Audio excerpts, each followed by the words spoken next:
నిబంధన వచ్చేసరికి ఏం చెప్తున్నాం మళ్ళా కొత్త నిబంధన గ్రంథంలో ఆయన మాట్లాడిన వాటిని ఏంటంటే యాకోబు రాసిన పత్రికలో మాట్లాడుతున్న మాట మనం అందరూ కూడా మాట్లాడారు.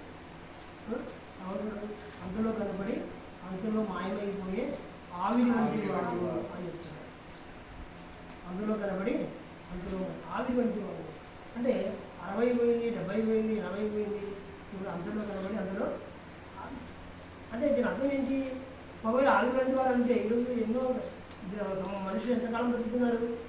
100 సంవత్సరాలు బతుకుతున్నారు, సెంచరీ అంటే 100 దాటిన వాళ్ళు కూడా ఉన్నారు. మరి వీరందరికీ ఏంటి సమాధానం అంటే ఇక్కడ అంతలో కనబడి అందులో మాకు ఆవిరి ఏంటి అంటే మనం ఎప్పుడు వెళ్తామో తెలియదు.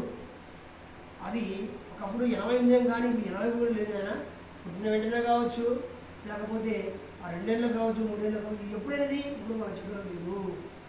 ఆయుష్కాలం గడిచిన ఈ ఆయుష్కాలంలో మన బ్రతుకు దేవుని కొరకు మనం ఎలా జీవించాలి, ఎలా కొనసాగాలనేది మరలా మనం నేర్చుకోవాల్సిన విషయం.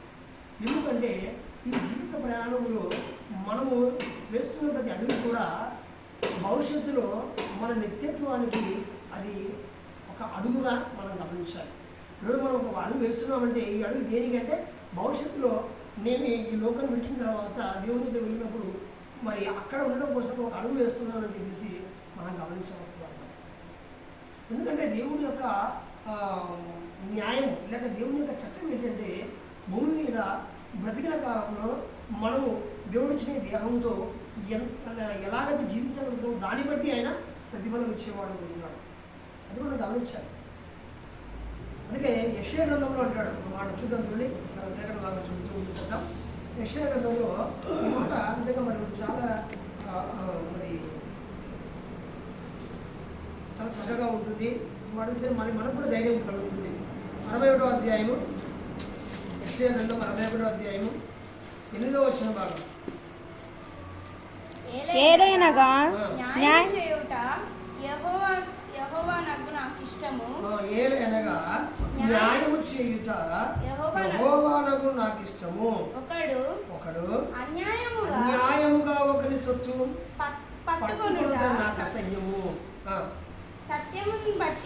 సత్యమును బట్టి వారి క్రియాఫలమును వారికి ఇచ్చుచు వారితో నిబంధన చేయును. కాబట్టి దేవుడి యొక్క న్యాయం ఏంటంటే ఇక్కడ మనం గమనిస్తున్నాం, న్యాయం చేయటమే యెహోవాకు ఇష్టం. అదే ఆయన న్యాయం.